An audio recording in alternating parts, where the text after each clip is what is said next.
Let me see. You know the long-term debts, you know total equity, but technically speaking, we don't know uh, either current liabilities or current assets.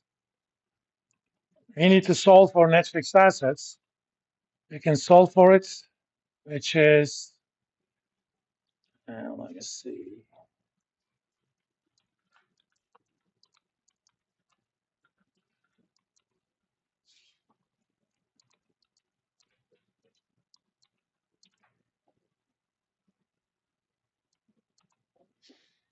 If we knew what current liabilities and current assets were, we could solve for it, but we can also recognize something that is given in the problem.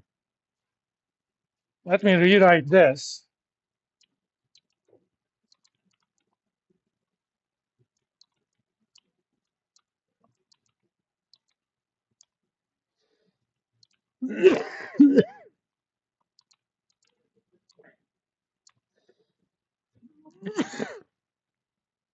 Is there a quantity that you recognize as the difference of current assets and current liabilities?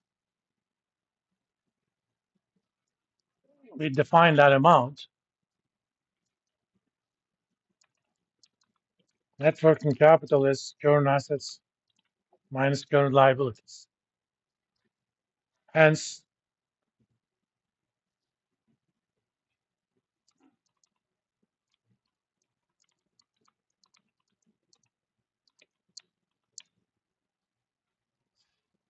at this point, I know everything I want to know.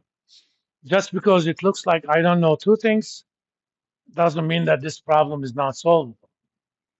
Because I do not have to know exactly what those two are. All I need is the difference between the two. And the problem has given me the difference between the two. So always use your definitions. What do I need to know? The difference between current account and current liabilities. What do I call that? Net working capital. Hence, this would be 12,000 plus 21,800 minus 6,300. So 27.5 is your answer. Any questions on that? Yes. A little bit louder so that I can. That means the portion of long-term debt that is due within the next 12 months. That amount is due, that amount is part of current liabilities, but it is not all of the current liabilities. That's kind of a thing that says, that could be current liabilities. It is one of the current liabilities. I don't know short-term debt. I don't know accounts payable. Always look at the stuff. Is that relevant?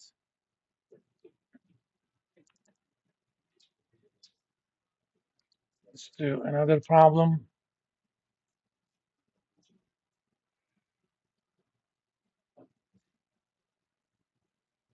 This is somewhat simple, but let's do it anyway.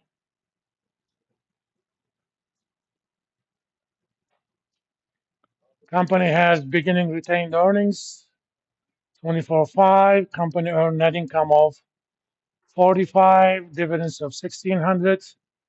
What is the value of ending retained earnings? Remember, ending retained earnings is equal to begin retained earnings plus change in retained earnings.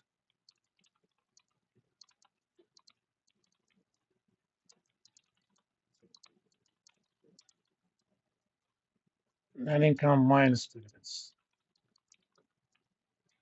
Whatever you don't pay as dividends, you get to keep it.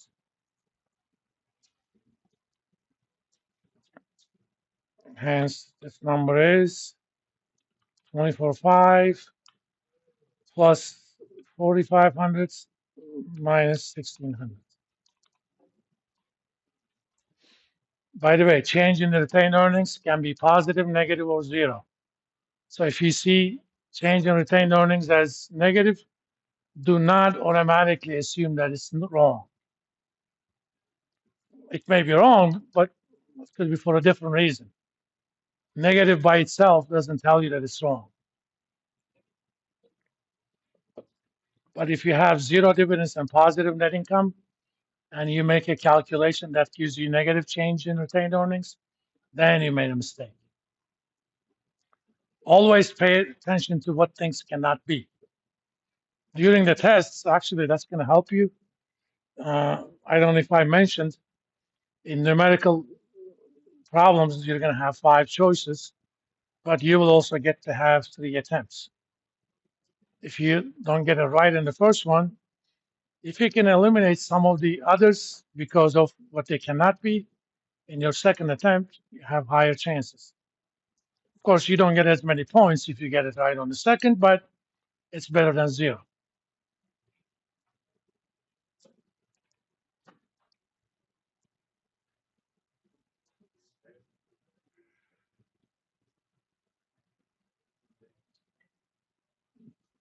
Uh, I do problems like that in the videos, so I'm not going to go into that. Uh, Either that, let's see.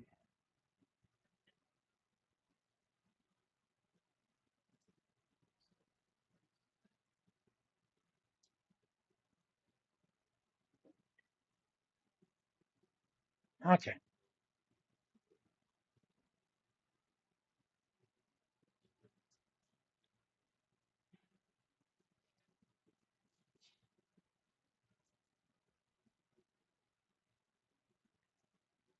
We know the net income for the family, not family, uh, company. Any Stargate SG1 fans around here?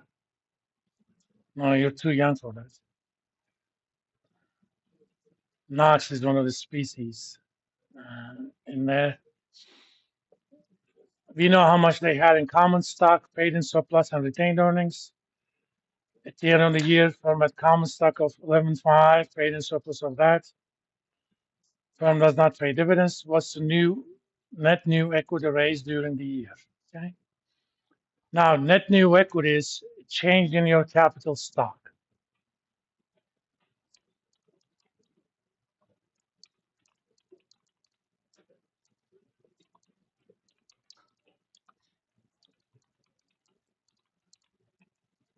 which means change in common stock and change in paid in surplus. Okay. So in this case, that's going to be 11.5 minus 88 plus 99 minus wrong place.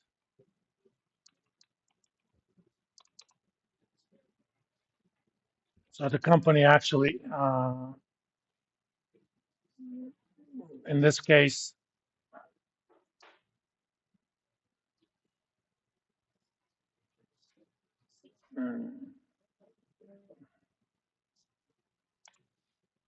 it shouldn't be negative because I entered the wrong number. So they raised 79,000 worth of new equity. And always write down the definitions of things that you're trying to find. Once you write the definition, you ask the question, what do I need? What do I have? In this problem, you have everything you need, but sometimes you don't. Then you ask, what do I need to do to get that thing that I don't know? Which means you write the definition and go from there. Let's do one more problem and I'll send you guys home.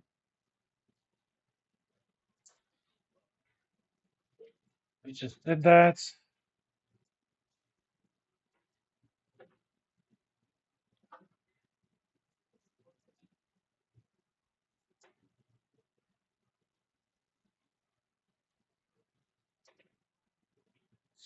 And I get a relatively interesting problem.